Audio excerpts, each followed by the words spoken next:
À la veille des élections présidentielles, l'Algérie est dans une situation très inquiétante.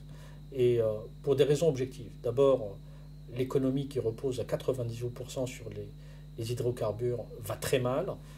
La jeunesse est en train de bouillir parce qu'il n'y a pas de perspective d'avenir. Il y a un véritable mal-être identitaire qui s'est installé. Les régionalismes se sont exacerbés, notamment avec les Berbères, les Kabyles, les gens du Mzab, de Gardaïa, etc.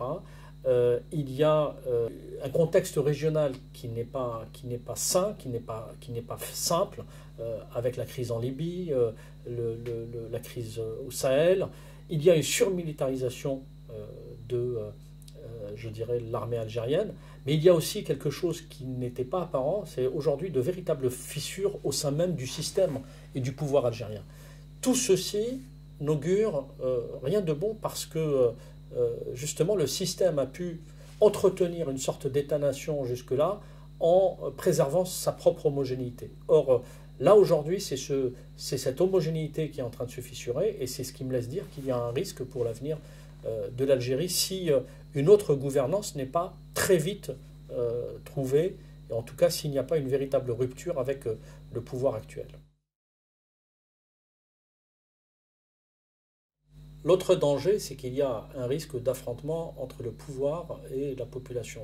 Pourquoi? Parce que le régime de Bouteflika, en 20 ans, il a laminé la société civile qui existait durant les années 90, il a laminé les classes moyennes au profit d'une clientèle du régime constituée d'arrivistes et de corrompus, le plus souvent, et il a laminé en somme les corps intermédiaires. Et quand vous laminez les corps intermédiaires et la société civile, vous créez les conditions du face-à-face entre la population et le pouvoir. Et comme ces pouvoirs ne savent rien faire d'autre que de réprimer lorsque des oppositions s'expriment, eh ben c'est ce qui me laisse dire qu'il y a de véritables dangers là aussi, que ces face-à-face se traduisent en quelque chose d'assez dramatique.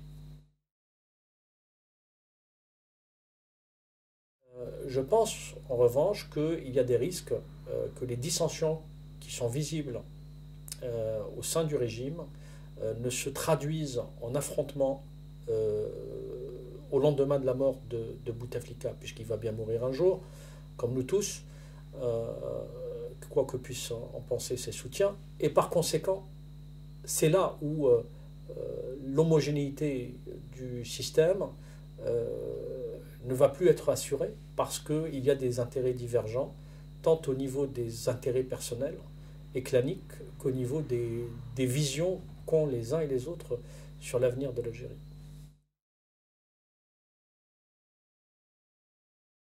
Je vais peut-être vous surprendre. L'islamisme a été vaincu militairement sur le terrain algérien, mais il a gagné politiquement et idéologiquement. En l'occurrence, l'islamisme est arrivé à gangréner les mentalités. Il y a 8 partis islamistes actuellement en Algérie.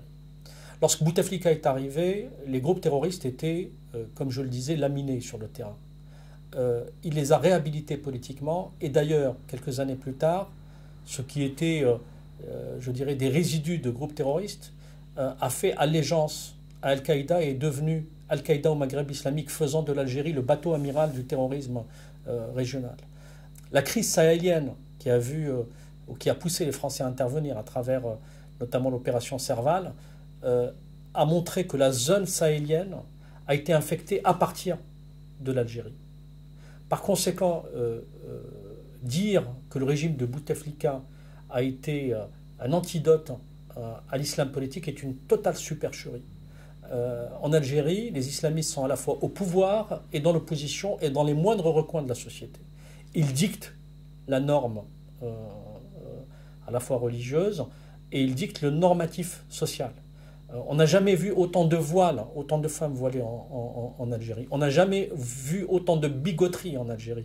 Et d'ailleurs, c'est totalement paradoxal parce que dans l'un des pays les plus corrompus au monde, c'est-à-dire qui ne respecte pas l'éthique islamique, il y a quand même une surreprésentation de manière très ostentatoire et très ostensible de cette idéologie mortifère.